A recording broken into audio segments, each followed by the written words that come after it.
সুন্নাহকে যদি আমরা জিজ্ঞেস করি, বিশ্বনবী রেখে যাওয়া সুন্নাতে যদি আমরা একটু তালাশ করি, একটু স্ক্যানিং করি, একটু চোখ গোলাই, তাহলে সুন্নাহ আমাদেরকে বলে বেশি বেশি নফল ইবাদত করো আর আল্লাহর নৈকট্য হাসিল করো। সুবহানাল্লাহ পড়বেন না? কোরআন বলেছে সেজদায় লুটিয়ে পড়ো। যা যা বললাম আমি ওঠার আগে জিজ্ঞেস করে আবার শুনে যাব, কারণ আমি মনে করি এটা ক্লাস। এটা কি ক্লাসে পড়া দেওয়া নেওয়া আছে না নাই? এতক্ষণ পড়ানোর পরে জিজ্ঞেস করার দরকার আছে না নাই? কোরআন বলছে কি আর সুন্নাহ কি বলে? নফল ইবাদত। আওয়াজ করে বলতে হবে, সুন্নাহ কি বলে? বুখারীর বর্ণনা, আল্লাহর হাবিব সাল্লাল্লাহু আলাইহি ওয়াসাল্লাম বলেন, মা ইয়াজালু আবদি ইয়াতাকাররাবু ইলাইয়া বিন নওয়াফিল। বান্দা যত বেশি নফল ইবাদত করতে থাকে, করতে করতে করতে করতে বান্দা আমার কাছের নৈকট্য প্রাপ্ত বান্দা হয়ে যায়। হাত্তা উহিব্বাহু, এরপর আমি আমার বান্দারে এত ভালোবাসি, কুনতু সামআহুল্লাযী ইয়াসমাউ বিহি। বান্দা যখন শুনে সে তার নিজের কান দিয়ে শুনে না, আমি আল্লাহর কানে শুনে। কুনতু বাসারাহুল্লাযী ইউবসিরু বিহি। বান্দা যখন দেখে নিজের চোখে দেখে না, আমি আল্লাহর চোখে দেখে। ওয়া ইয়াদাহুল্লাতী ইয়াবতিশু বিহা। বান্দা যখন কিছু ধরে বান্দার হাতে ধরে না, আমি আল্লাহর হাতে ধরে। ওয়ারিজলাহুল্লাতী ইয়ামশি বিহা। বান্দা যখন হেঁটে যায় ওর নিজের পায়ে হাঁটে না, কেমন যেন আমি আল্লাহর পায়ে হাঁটে। আওয়াজ করে বলতে হবে আল্লাহু আকবার। মানে আল্লাহ বুঝাতে চাইলেন আমি তখন তার কান হয়ে যাই, আমি তখন তার চোখ হয়ে যাই, আমি তখন তার হাত হয়ে যাই, আমি তখন তার পা হয়ে যাই। আমার আর তার মাঝে আর কোনো ফারাক থাকে না, সে আমার একেবারে নিকটে চলে আসে। আওয়াজ করে পড়েন সুবহানাল্লাহ। তাহলে বান্দা যখন নফল ইবাদত করে তখন বান্দার হাত আর বান্দার হাত থাকে না, ওইখানে আল্লাহর হাত যুক্ত হয়ে যায়। বান্দার পা থাকে না, সেখানে আল্লাহর পা যুক্ত হয়ে যায়। বান্দা যখন দেখে নিজ চোখে দেখে না, আল্লাহর দৃষ্টিশক্তি সেখানে যুক্ত হয়ে যায়। চিল্লায় বলেন ঠিক কি না? এজন্য নফল ইবাদত করতে রাজি আছেন তো? সুনানে তিরমিজির বর্ণনায় আল্লাহর হাবিব সাল্লাল্লাহু আলাইহি ওয়াসাল্লাম বললেন, হাদিসে কুদসি, কিয়ামতের দিন বান্দার যখন ফরজে ঘাটতি হবে, কিসে ঘাটতি হবে? ফরজে। আল্লাহ পাক বলবেন, উনজুরু হাল্লি আবদি মিন তাতাওয়ু। ও ফেরেশতারা, দেখো তো আমার বান্দা নফল করছে কিনা। ফরজে যেহেতু তার ঘাটতি, দেখো তো আমার বান্দার কোনো নফল ইবাদত আছে কিনা। ফেরেশতারা বলবে আছে। আল্লাহ বলবেন, তাহলে ফরজগুলার যেহেতু ঘাটতি, নফল থেকে কিছু এনে ফরজে বসাই দিয়ে এগুলোর ফরজ বানায় দাও। এজন্য নফল ইবাদতের দরকার আছে না নাই? ফরজ তো করাই লাগবে, এটা কম্পালসারি, এটার মাফ নাই, এটা অব্লিগেটরি। নফল করে আল্লাহর কাছে যাওয়া যায়। নফল হচ্ছে ওভার টাইম। নফল ইবাদত কেমন? আওয়াজ করে বলেন। তাহলে কোরআনের আলোকে আমরা জানলাম যে আল্লাহর কাছে যেতে হলে কি করতে হয়? সেজদা দিতে হয়। আর সুন্নাহর আলোকে আমরা জানলাম আল্লাহর কাছে যেতে হলে কি করার মাধ্যমে কাছে যেতে হয়? আওয়াজ করে বলেন। নফল ইবাদত করতে রাজি আছেন সবাই? সবচাইতে শ্রেষ্ঠ নফল ইবাদত হচ্ছে কোরআনের তেলাওয়াত, ঠিক কি না? আল্লাহর হাবিব সাল্লাল্লাহু আলাইহি ওয়াসাল্লাম বললেন, নফল ইবাদতের মাধ্যমে আল্লাহর কাছে যেতে চাও, নৈকট্যপ্রাপ্ত বান্দা হতে চাও, আফদলুল ইবাদাতি তিলাওয়াতুল কোরআন। সবচাইতে যত নফল ইবাদতের লিস্ট হতে পারে, এই লিস্টে র্যাঙ্কিং এ 1 নাম্বার থাকবে কোরআনের তেলাওয়াত। এই কোরআন তেলাওয়াত করতে রাজি আছেন তো? তাহলে কোরআন তেলাওয়াত করব। 2 নাম্বার তাহাজ্জুদের সালাত পড়ব। কিসের নামাজ? হুজুর ফজরই পড়তে পারি না। ফজরই যে ফজর পড়ে তার জন্যই না তাহাজ্জুদ, ঠিক কি না? ফজরই তো পড়তে পারি না, তাহাজ্জুদ করব কখন? তাহাজ্জুদ পড়লে আপনার মর্যাদা বাড়ায় দিবে কে? রব্বুল আলামিন বলেন, ওয়া মিনাল লাইলি ফাতাহাজ্জাদ বিহি নাফিলাতাল লাকা আসা আন ইয়াবআসাকা রাব্বুকা মাকামাম মাহমুদা। তাহাজ্জুদের নামাজ যারা পড়বে তাদের মর্যাদা বাড়িয়ে দেয় কে? কারণ ওই মুহূর্তে আল্লাহ প্রথম আকাশে নেমে আসেন আর ডাকে, আলা মিন মুস্তাগফিরিন আগফিরালা। কার ক্ষমা দরকার? ক্ষমা চা, ক্ষমা করে দেব।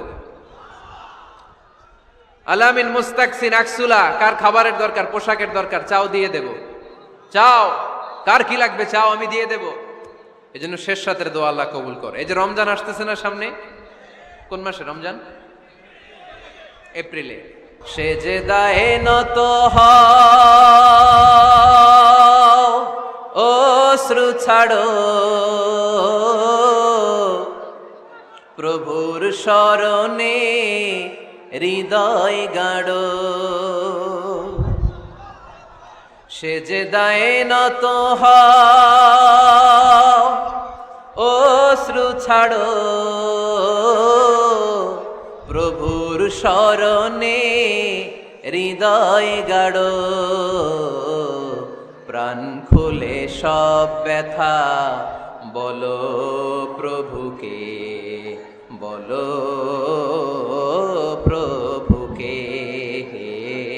রাত কি কেটে যাবে ঘুমে অলসে, রাত কি কেটে যাবে ঘুমে অলসে। তুমি কি জানবে না তোমার নিজেকে, প্রভুকে। রাত কি কেটে যাবে ঘুমে অলসে, ঠিক কিনা? ঘুমে অলসে আমাদের রাত কেটে যায়, সেজদা দেওয়ার সময় নাই। কখন প্রভুর দরবারে হাজিরা দেব, কখন সেজদা দেব? আল্লাহর হাবিব সাল্লাল্লাহু আলাইহি ওয়াসাল্লাম বললেন, আকরাবু মা ইয়াকুনুল আবদু মির রাব্বিহি ওয়া হুয়া সাজিদ ফাকসিরু ফীহি দুআ। তোমরা যখন সেজদায় লুটিয়ে পড়ো তখন তোমরা আল্লাহর সবচাইতে কাছে চলে যাও। এজন্য ওই সময় বেশি বেশি আল্লাহর কাছে চেয়ে নাও। সুবহানাল্লাহ পড়েন। মনের যত আকুতি আছে, যত জ্বালা আছে, যত বেদনা, সেজদায় পড়ে আল্লাহরে বলার দরকার আছে না নাই? কারণ কেউ যেটা শোনে না, শোনে কে? পরীক্ষায় ভালো করতে চান, সেজদায় লুটিয়ে পড়ে আল্লাহরে বলেন। নেককার স্ত্রী চান, সেজদায় পড়ে আল্লাহরে বলেন। নেককার সন্তান চান, সেজদায় লুটিয়ে পড়ে আল্লাহরে বলেন। বিসিএস পরীক্ষায় টিকতে চান, সেজদায় লুটিয়ে পড়ে আল্লাহকে বলেন।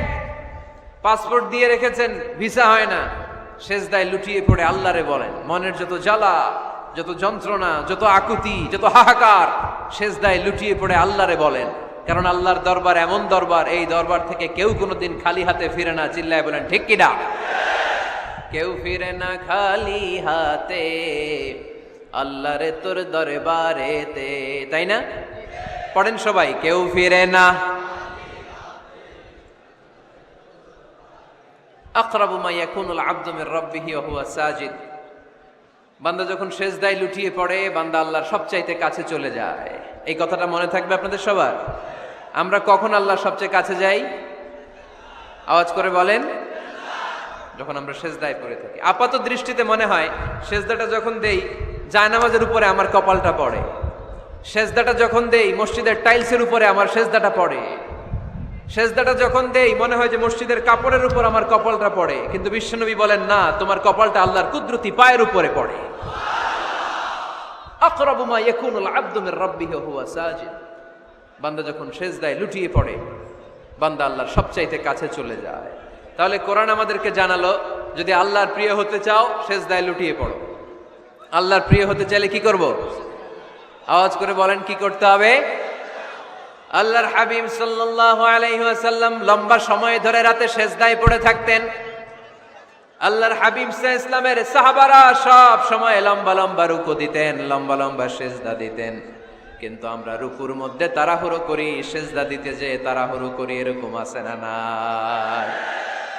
নিমসার এলাকায় এরকম কেউ নাই আলহামদুলিল্লাহ। আপনারা তাড়াহুড়ো করেন? করবেন না আমার ভাইয়েরা।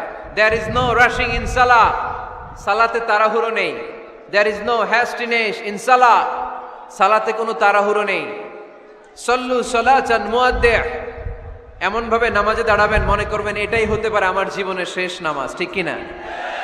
পারফর্ম দ্য সালাহ as if this is your last and final prayer. এমন ভাবে মুসল্লায় দাঁড়ান মনে করেন এটাই হতে পারে জীবনের শেষ নামাজ। This is my last chance. এখন বাজে 3:30। কেউ যদি বলে আসরের যে নামাজটা পড়বেন এটাই আপনার জীবনের শেষ নামাজ, ওই নামাজ আপনি তাড়াহুড়া করবেন? কথা বলেন। আরে কাঁদতে কাঁদতে আপনি শেষ।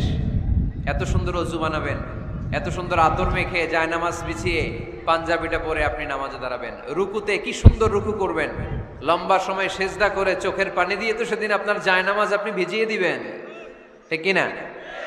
কেন এমনটা করবেন? কারণ আপনি জেনে গিয়েছেন এটাই আমার শেষ নামাজ, তাই না?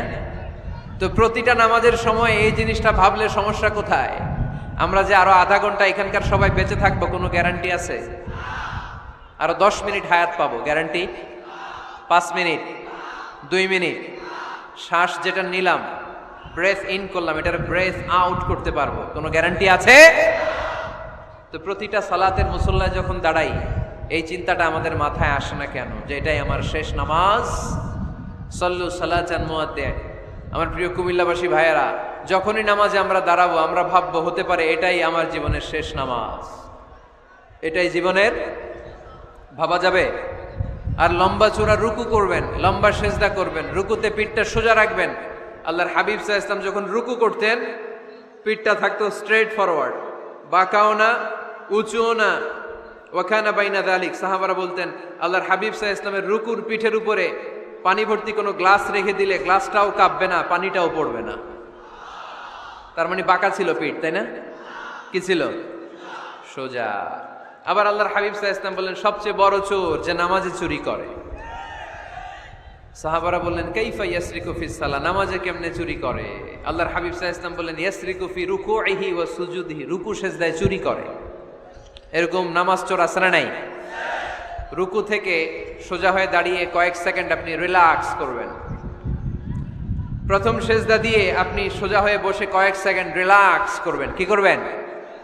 রিল্যাক্স। আওয়াজ করে পড়েন সবাই, রিল্যাক্স। নামাজে তাড়াহুড়ো নাই, সালাত হচ্ছে মেডিটেশন, রিল্যাক্স। এক সেজদা দিয়ে বসে আপনি রিল্যাক্স করবেন ধীরস্থির ভাবে, এরপরে দ্বিতীয় সেজদায় যাবেন। অনেকে সেজদা প্রথমটা দিয়ে কোন রকম মাথাটা তুইলেই আবার সেজদায় দৌড় মারে, আছে না নাই? রুকু থেকে স্ট্রেট ফরওয়ার্ড দাঁড়ানোর কথা, দাঁড়িয়ে 1-2 সেকেন্ড রিল্যাক্স করার কথা, ওইটা না করে রুকু থেকে কোন রকম মাথা তুলেই আবার সেজদায় দৌড় মারে, এরকম ডাকাত আছে না নাই? এরাই সালাত চোর। আমরা যেন নামাজ চোরের খাতায় নিজেদের নাম না চুলি, আমরা যেন বেশি বেশি আল্লাহর সেজদা দেই। তাহলে কোরআন আমাদেরকে জানালো আমরা যদি আল্লাহর কাছে যেতে চাই কি করতে হবে? বইলা গেছি, খাইয়া ফেলাইছি, আওয়াজ করে বলেন কি করবেন? আল্লাহর হাবিব সাল্লাল্লাহু আলাইহি ওয়াসাল্লাম সব সময় লম্বা লম্বা সেজদায় পড়ে থাকতেন। আল্লাহর নবীর সাহাবারা সব সময় লম্বা লম্বা সেজদায় পড়ে থাকতেন। আল্লাহ বলেন তারাহুম রুকআন সুজদা। আপনি দেখবেন আল্লাহর নবীর সাহাবারা আবু বকর, ওমর, উসমান, আলী রাদিয়াল্লাহু তাআলা আনহুম আজমাইন, তাদের স্বভাব ছিল বিপদে পড়লেই লম্বা লম্বা সেজদায় পড়ে যেতেন।